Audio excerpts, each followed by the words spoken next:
በከተማችን ላይ የሙዝ ዋጋ ስፔሻሊ ለሸማች የሚቀመስ ሆኖ አልተገኘም። በጣም ውድ ነው ዋጋው። መሸጥ የነበረበት እንግዲህ ከ18 ብር 20 ብር ነው ኪሎ። ከዛ ማለፍ የለበትም። እንደ ደቡብ ያው ሙዝ እንደሆነ በጣም ውድ ነው እኛ ጋር። ምክንያቱም እኛ ከአትራፊ ገዝተን ነው የምንቸረችረው። እዚህ ጋር አዲስ አበባ ላይ 20 ሲሸጥ እዚህ ጋር 25 ነው። አትክልት ገበያ ነው የሚመራው። እኔ ዋጋ ላወጣለት አልችልም። የተቀናጀ ስራ ባለመስራታችን ጉለቶች አሉ። የአትክልትና ፍራፍሬ ኮሪደር የሆነችው አርባ ምንጭ ከተማ የአባይን ልጅ ውሃ ጠማው እንደሚባለው ነው። የጋሞ አርሶ አደሮች በአትክልትና ፍራፍሬ በተለይም በሙዝ ምርታቸው በሀገሪቱ ደረጃ የማያውቃቸው የለም። ይሁን እንጂ የዚህ ምርት በዋነኝነት ተጠቃሚዎቹ ከዞኑ ውጪ ያሉና ሌሎች የሀገሪቱ ትላልቅ ከተሞች ናቸው። ከዚህም ባሻገር ከአምራች አርሶ አደሮች ይልቅ ህገወጥ ነጋዴዎችና ደላላዎች በምርቱ ተጠቃሚዎች ስለመሆናቸው ነው የሚነገረው። የጋሞ ዋና ከተማ አርባ ምንጭና የክልሉ ዋና መቀመጫ የሆነችው ሐዋሳ ከተማን ጨምሮ የጋሞ ልዩ መገለጫ የሆነው ሙዝ በኪሎ ከ20 እስከ 25 ብር እንደሆነና 500 እና ከዚያ በላይ ኪሎ ሜትር አቋርጦ ወደ ሌሎች የሀገሪቱ ከተሞች ላይ ይህ ሙዝ በኪሎ ከ15 እስከ 20 ብር እንደሆነ ነው የሚነገርለት። ችግሩ ለምን ይሆን? አብረን እንከታተል። አዲስ አበባ ላይ 20 ሲሸጥ እዚህ ጋር 25 ነው። ያ ምንድነው? እዚህ ያለው ምርት ቀጥታ ወደ ክፍለ ሀገር ስለሚሄድ እዚህ አርሶ አደር ቀጥታ ሸጦ ብር ብቻ ይዞ ነው ድበት የሚገባው። ስለዚህ ብር ይዞ ብቻ ለራሱ አርሶ አደር አይበላው። ሙዝን በተመለከተ አካባቢያችን በሰፊው ለሌሎችም ጭምር የሚበቃ ሙዝ አምራች አካባቢ እንደሆነ በደንብ ይታወቃል። ይህ ሆኖ እያለ ግን በከተማችን ላይ የሙዝ ዋጋ ስፔሻሊ ለሸማች የሚቀመስ ሆኖ አልተገኘም። ያው ፍራፍሬ ነጋዴ ነኝ። እንደምታዩት ያው መሀል ከተማ የአርባ ምንጭ እምብርቷ ላይ ቁጭ ብለን ፍራፍሬ የሀገሪቱን እነግዳለን። ለሚመጡ ሰዎችም እናቀርባለን። ያው ንግዳችን እንደሆነ እንደምታዩት ነው። ያው በሙዝ በኩል ነው ብዙም ሰው ቅሬታ የሚያቀርበው። ያው ሙዝ እንደሆነ በጣም ውድ ነው እኛ ጋር። ምክንያቱም እኛ ከአትራፊ ገዝተን ነው የምንቸረችረው እዚህ ጋር። ምክንያቱም ቀጥታ ከኦነሩ አናገኝም። ስለዚህ እኛ አንድ ቅርጫት 400 እና 450 ገዝተን ብናገኘው 20 ብር ወይ 30 ብር የምትተርፈው የምትቀርም እሷ ነች የምትቀረው። ያው ብዙም ትርፍ የለው። ከነጭራሹ እዚህ የምናገኘው ሙዝ አርባ ምንጭ አናገኘውም። ራሱ አርባ ምንጭ ከተማ ላይ ማለት ነው። እና የምታገኘው የወረደ ደረጃውን ያልጠበቀ፣ በዛ ላይ ደግሞ በጣም ውድ። ሐዋሳ እንደውም ይሻላል 25 ብር። እዛ ደግሞ ብትሄድ ከዛ በላይ ነው። ምናልባት አርባ ምንጭ ከተማ ላይ ዞሮ ብላችሁ ብታዩ ሐዋሳ ይሻላል ብዬ ነው የምለው። እንግዲህ አሁን የተገኘሁት ሙዝ እና ብርቱካን ፍራፍሬ ለመግዛት የመጣሁት እና እንደሚታየው በጣም ውድ ነው ዋጋው። መሸጥ የነበረበት እንግዲህ ከ18 ብር 20 ብር ነው ኪሎ። ከዛ ማለፍ የለበትም። እንደ ደቡብ እንደ ሙዝ አምራች ሀገር እንደመሆኑ መጠን ማለት ነው።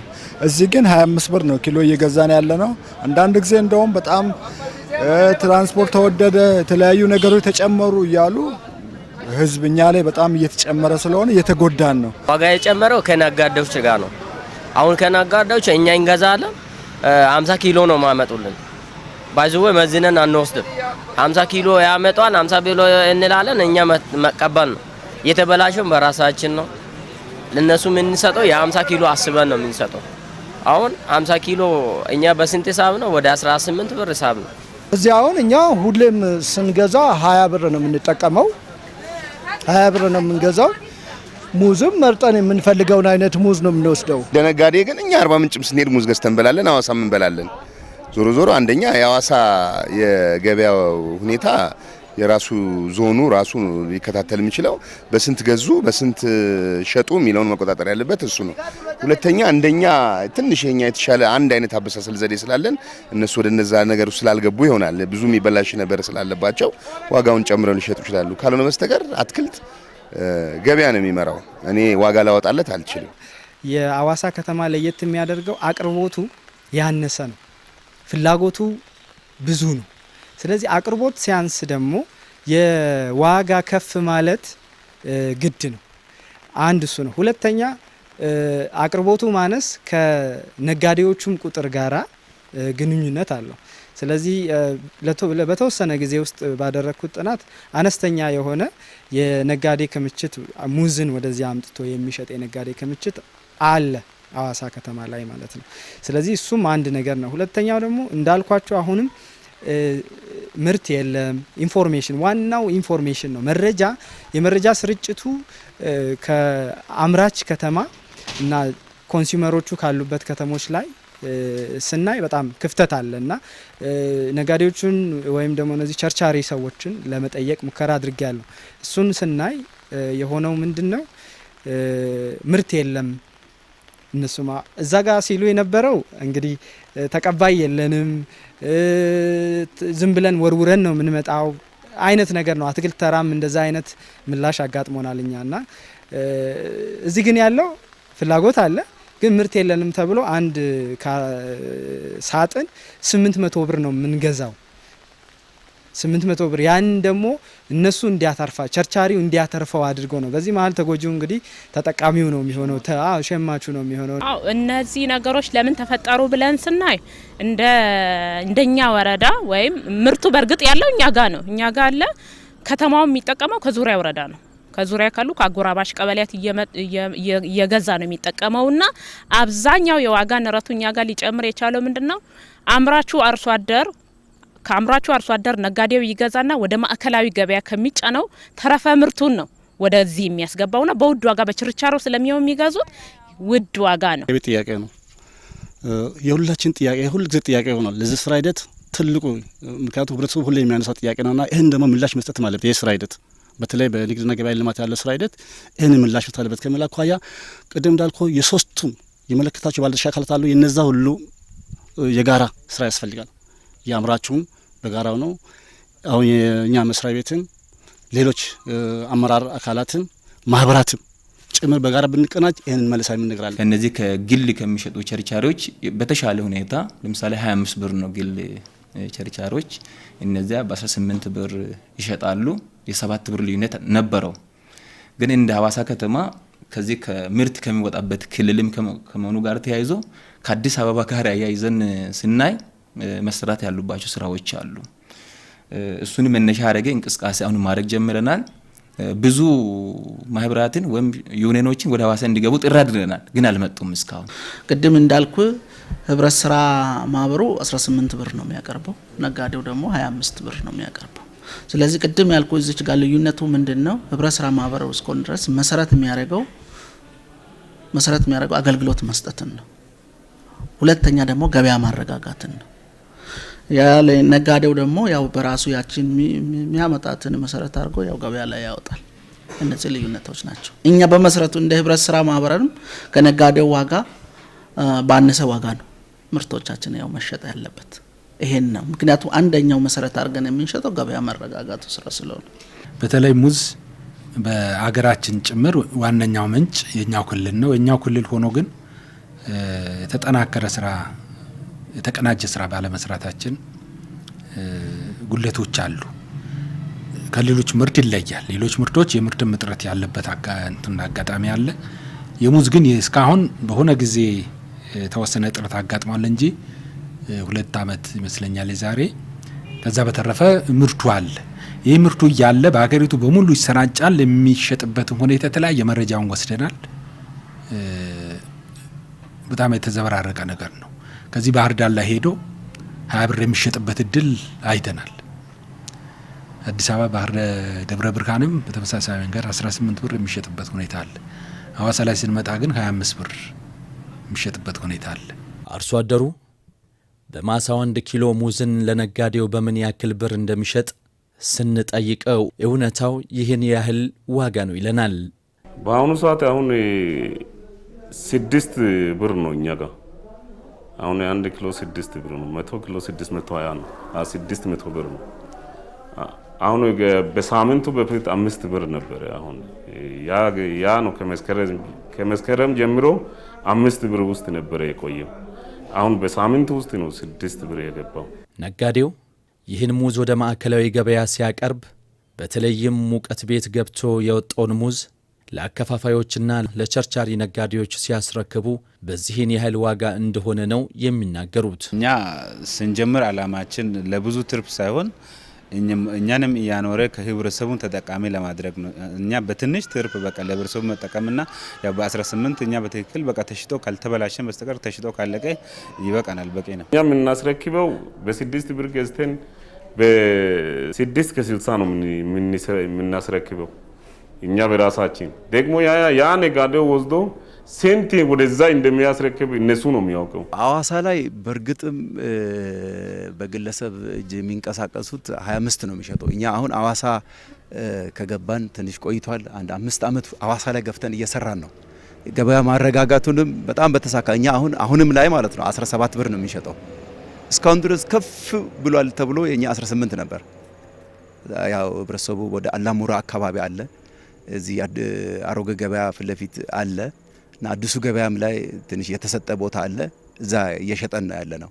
በ18 ነው የምንሸጠው። ያው የአትክልት ተራ ዋጋ አንድ አይነት አይደለም፣ የተለያየ ነው። አንዳንዴ አሁን አንደኛ ደረጃ፣ ሁለተኛ ደረጃ፣ ሶስተኛ ደረጃ ብለው የሚያቀርቡበት ጊዜ አለ፣ ሙዙን ማለት ነው። ያን ግን ቸርቻሪ ደግሞ ብዙ ጊዜ አንደኛ ደረጃ ነው የሚፈልገው። እዚህ አንደኛ ጠዋት ሰቅሎት ነው ቀን ሙሉ የሚውለው እንዳይበላሽበት ይፈልጋል። ሁለተኛ ሲገባና ሲወጣ የቦታ ምቾት ስፋት ቦታ የሌለው ሰው ደረጃውን የጠበቀ ሙዝ ካልሆነ ጥንካሬ ላይ ኖረው ይችላል። ያ ስለሚሆን አንደኛ ደረጃ ሙዝ የሚባለው ይገባና ዋጋው ከ11 12 ብር አጋጣሚ ሆኖ 8ም 7ም የሚወርድበት ጊዜ አለ። እኛ አሁን 9 ብር እንገዛለን በደረሰኝ ነው። ያው የዋጋውንም እዛ ግብይቱ ያውቀዋል። የዕለት ዋጋ ይታወቃል። እኛም እናውቀዋለን፣ ግብይቶችም ያውቃሉ። የዕለት ዋጋ ይመዘገባል። የቫት ደረሰኝ ይዘው ይመጣሉ፣ መተን እንረከባለን። እኛም ያው ተጨማሪ ነገር ትንሽ አብስለን ለአከፋፋይ ነው የምንሸጠው። ብዙ ጊዜ ግን ሚስ ኢንፎርሜሽን ያለው አዲስ አበባ ላይ 20 ብር ሲሸጥ ሲባል እኛ ይመስላቸዋል። አከፋፋዩ አይደለም፣ እኛ አይደለንም። ከኛ ወስደው ለሳምንት አብስለው አሽገው በሱፐር ማርኬት በሱቅ ውስጥ የሚያከፋፍሉ ሰዎች ናቸው። እነሱ ደግሞ ሲያደርጉት ከኛ ሲገዙ ከነ እንጨቱ ነው። እዛ እነሱ እንጨቱ ተቆርጦ በስሎ የተበላሸው ያ ፕሮሰስ ስላለው የዋጋን እንትን የሚያወጡለት እነሱ ነው። የእነሱን ዋጋኛ ማወቅ አንችል። አምራቹ አርሶ አደር እያለ የምርቱ ተጠቃሚ በዋናነት ማን እንደሆነ የሚታይ ነው። አርሶ አደሩ ያው ብዙም ተጠቃሚ አይደለም። ተጠቃሚ ያልሆነበት ምክንያት አንድ የሲስተም ችግር ነው። ምንድነው? ሙዙ በ3 በ4 ደላላ ተላልፎ ነው ወደኛ ጋር የሚደርሰው። ከማህበራት ካልሆነ በስተቀር ከነጋዴ ያልተገቡ ወጪዎች አሉት። ያልተገቡ ወጪዎች ገበሬው ጋር መድረስ ይቻላል። ያን ማሰራ እና ይሄንን መስራት ያለበት መንግስት ነው፣ ዞኑ ነው፣ የክልሉ መንግስት ነው። እኛ እንገዛለን፣ ታክስ እንከፍላለን። የገበሬው የተሻለ ነገር ለማግኘት አሁንም እየሰራን ያለ ነው። ገበያ ማዕከላቶችም በተለይ ሐዋሳ ላይ ማዕከል አድርገን ለመስራት ጥረት ተደርጎ ነበር። የቅንጅት ስራችን በመላላቱ የተሳካ አይደለም። እነማን ናቸው መቀናጀት ያለባቸው? አንደኛ ከፕሮዳክሽን አንጻር ሳና ተፈጥሮም የአርሶ አደሩ ተጠቃሚነት ከማረጋገጥ አንጻር ተጠቅሟል የሚለው ነገር ስራ መስራት ይጠይቃል፣ ማረጋገጥ ያስፈልጋል። ከንግድ ኢንዱስትሪ አንጻር አጠቃላይ የገበያ ንረቱ ኢኮኖሚያዊ ያልሆኑ የገበያ ንረቶች በሚፈጠሩበት ጊዜ የተለየ ነገር ባልተፈጠረበት ጊዜ ዝም ብሎ ዋጋ እየጨመሩ መሸጥ የንግድና ገበያ ልማት የቁጥጥር ስራችን መጠናከር አለበት። በመጠንም ይሁን በጥራት ደረጃውን የጠበቀ ሙዝ ለሸማቹ ለማቅረብ እየተሰራ ያለው ስራ ምን እንደሚመስል በተለያዩ ከተሞች ተዘዋዙረን ተመልክተናል። እዚህ ጋር የአርባ ምንጭ ሙዝ ይባላል። የአርባ ምንጭ ሙዝ ደግሞ ከሚሄደው ጋር በእርግጥ አይገናኝም። እዚህኛ የምንሸጠው ኳሊቲውንም ኳንቲቲውንም የጠበቀ ነው።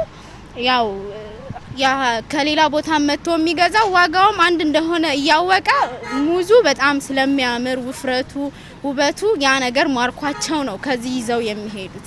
ሲቀጥል ደግሞ በአበሳሰልም በኩል ቢሆንም ያው እዚህ ሀገር አረንጓዴም ቢሆን የበሰለ ሙዝ ነው። ጥፍጥናውም ጣዕሙም ይለያያል። ያው የአርባ ምንጭ ሙዝ ቢሄድም አበሳሰል ላይ ልዩነት ስላለው የሀገራችን ሙዝ በጣም ይጣፍጣል። ስለዚህ ምርጥ ሙዝ ነው የምናቀርበው። ፍራፍሬ እንደሆነ ያው የሚጎል ፍራፍሬ ያለ አይመስለኝም። ሁሉም ነገር ተሟልቶ ነው የምንሰራው እና ይሄንን ይመስላል። አምራችና ተጠቃሚ አይገናኙም። ቢያንስ አንድ ኬላ ብቻ አልፎ ወይም ከአምራች አንድ ነጋዴ አቀባባይ ሆኖ ብቻ ቢገኝ ኑሮ እንኳን ከዚህ በተሻለ ዋጋ በተገኘ። ግን በአሁኑ ሰዓት አርባ ምንጭ ህዝብ ሙዝን ቀጥታ ለመጠቀም ሲፈልግ ከአምስተኛ ወይም ከአራተኛ ሰው ነው ሙዝን አግኝቶ የሚገዛውና የሚጠቀመው። ከዚህ የተነሳ ትክክለኛ የአዲስ አበባውን ዋጋ እዚሁ ለመክፈል ተገደናል። ቢያንስ የኛ ልዩነት ወይም ለየት የሚያደርገው ነገር ቢኖር ምንድነው ሙዝን መርጦ የመግዛት እድል ብቻ። የተሻለ ሙዝ አይቶ አካባቢ የምርት አካባቢ እንደመሆኑ መጠን አዲስ አበባ ላይ አሁን ይሄን ሙዝ ማግኘት ይከብዳል። ስለዚህ እዚህ ጋር የተሻለ ሙዝ የማግኘቱ እድል አለ የሙዝ አካባቢ እንደመሆኑ መጠን። ከዚህ ውጪ ግን በዋጋ በኩል ከሆነ ተመሳሳይ ነው ከማከል ካለው ገበያ ጋር። ይሄንን ነው ማቀው። የሙዙ ደረጃ ይወስነዋል። ሙዙ በጣም አሪፍ ከሆነ ምንም ብትከፍለው ማለት ሙዝ ማለት ባይዘወይ ማለት ነው ብዙ ጥቅም ያለው ነገር ነው። እንደሌላ ነገር ለጨጓራ ለተለያየ ነገር ከዛ አንፃር ለሙዝ የምታወጣው ገንዘብ 11 ብር ገዝተ ማለት እነሱ 11 ብር አምጥተው 25 ብር ቢሸጡት ያም ያንሰዋል ከጠቀሜታው አንፃር ማለት ነው። ሙዝ በጣም አሪፍ ነገር ነው። ግን እንግዲህ ምናልባት አሁን የሙዝ ምርት አቅርቦት እነሱ ጋር ስለሚያንስ ወይንም ደግሞ ሙዙን ቶሎ ስለማያገኙት አንተ እንዳልከው ሙዙ ኤክስፖርት ነው የሚደረገው። ደቡብ ክልል ይመረታል፣ ወደ ሌሎች ክልሎች በብዛት ስለሚሄድ እዚህ ደግሞ የገበያ ሽፋኑ እጥረት ስላለ በነጋዴዎችና ወይንም በአቅራቢዎችና በሻጮች ወይንም በሸማቾች መካከል ሰፊ ልዩነት ስላለ እኛ ጋር በደንብ ሙዙን እንዳንጠቀመው አድርጎናል ብዬ አስባለሁ። የዋጋው ቅናሽ ማለት ነው። እዚህ 7ኛ አካባቢ ነው ያለሁት። 7ኛ አካባቢ ነዋሪም ነኝ እና አብዛኛውን ጊዜ ሙዝ እጠቀማለሁ፣ ገዛለሁ። ማለት ሎርማኒ እኔ በቀን ሙዝ ሳልበላ ሙሉ በቀን የለም። ግን በአሁን ሰዓት የሙዝ ሽያጭ ላይ ስትመለከት የሙዝ አቅርቦት ጥራት ላይ ራሱን የቻለ ትልቅ ችግር ደግሞ አለ እና አሁን ብትመለከት መንገድ ላይ ጋሪ ላይ የሚሸጡ ሙዞች አሉ። እንደገና ደግሞ በኢት ፍሩት አካባቢ የሚሸጡ ሙዞች አሉ እና የዋጋም የዛን ያህል ልዩነት አለ። እኛ አሁን መርጠን ነው በእርግጥ እዚህ ስንጭን እንጭናለን። ወቅት ጋር ሆኖ አሁን ቅርብ ጊዜ በዚህ ሳምንት በዚህ ወር ውስጥ ቢሆን እንጂ ከዛ ወር ዝናብ በሚሆንበት ጊዜ ማቹርድ የሆነውን መርጠን ነው ለአዋሳ እንኳን ማስታወቂያ ስምም ለማህበራችን ስም ለማስጠበቅም ብለን ጥራቱን በጣም ታግለን ነው የምንሰራው። ደግሞ ያው የአዋሳ ሰው በጣም ቅንጡ ነው በተፈጥሮ ማለት ነው። ምርጡን ነው የሚፈልገው። ምርጡን የቀደመው ያነሳል። ምርት ሙሉ ሁሉም እኩል አሁን እዚህ ማሳ ውስጥ የምናየው ምርት ሁሉም ተመሳሳይ አይደለም። እዛች ውስጥ ትንሽ የተወሰነ ሊኖር ይችላል እንደ አጋጣሚ እንጂ መርጠን ነው እኛም እስካሁን ድረስ ለአዋሳ እየሰራን ያለ ነው። አሁን በእኛ በክልሉ ውስጥ ያሉ ከተሞች ከፍተኛ ነጋዴ ብዙ ነጋዴ ሙዝ ነጋዴ እንዲኖር ማድረግ መቻል አለባቸው።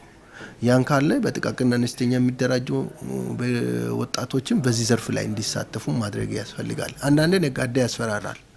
ምንድነው የሚያስፈራራው? ሙዝ ያው አትክልትና ፍራፍሬ ቶሎ የመበላሸት እድሉ አለው።